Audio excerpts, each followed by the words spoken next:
Diamond channel.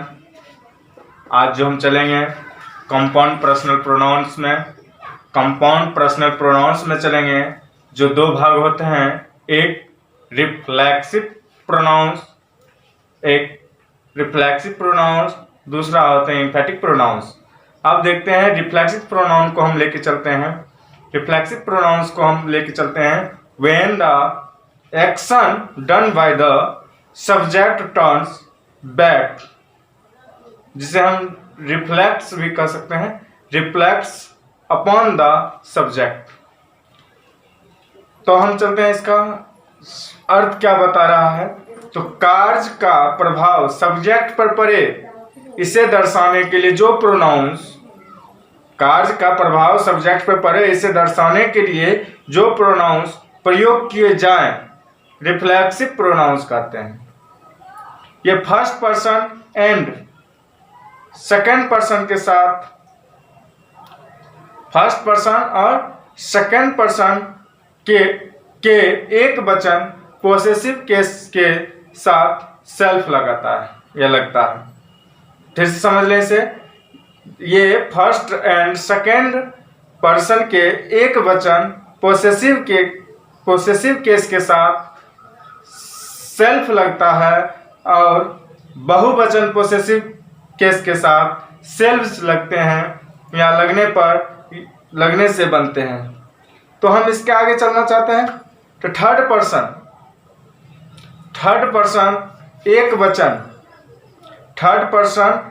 वचन object case में self का प्रयोग होगा और बहुवचन ऑब्जेक्टिव केस में आपको जो है सेल्व्स का प्रयोग होगा।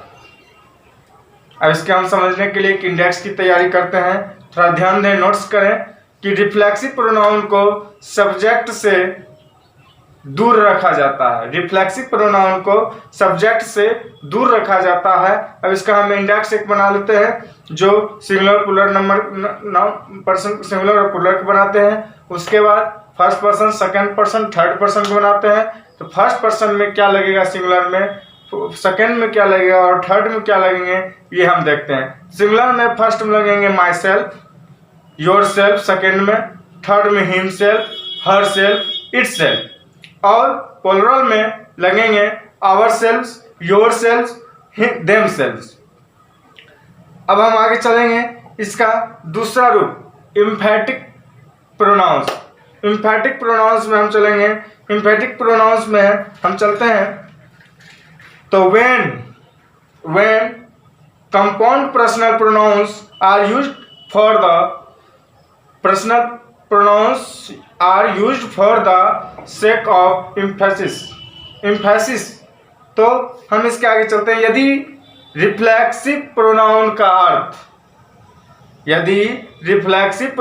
का अर्थ है स्वयं को, अगर जो रिफ्लेक्सिव प्रोनाउन का अर्थ स्वयं को है तो एम्फेटिक प्रोनाउंस का अर्थ भी स्वयं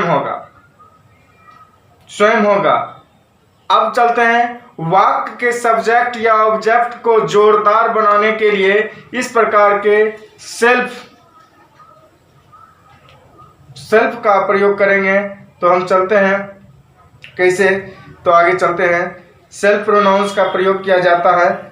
अब जो है एम्फेटिक प्रोनाउंस के बारे में जानते हैं। नोट्स कर लीजिए एक और बात, एम्फेटिक प्रोनाउन के लिए एम्फेटिक प्रोनाउन को सब्जेक्ट के पास रखा जाता है। एम्फेटिक प्रोनाउन को सब्जेक्ट के पास रखा जाता है।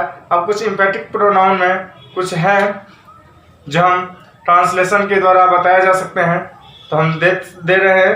तो 1 नंबर है ट्रांसलेशन में, देखिए सेंटेंस में देखिए, the king himself gave her the medal, कह रहा है राजाओं ने खुद उसे पदक दिए। अब देखिए दूसरा है राम हिमसेल्फ went there, अब कह रहा है राम खुद वहां गया था। अब है we ourselves cooked the food, तो हम खुद खाना पकाया। तो हाँ,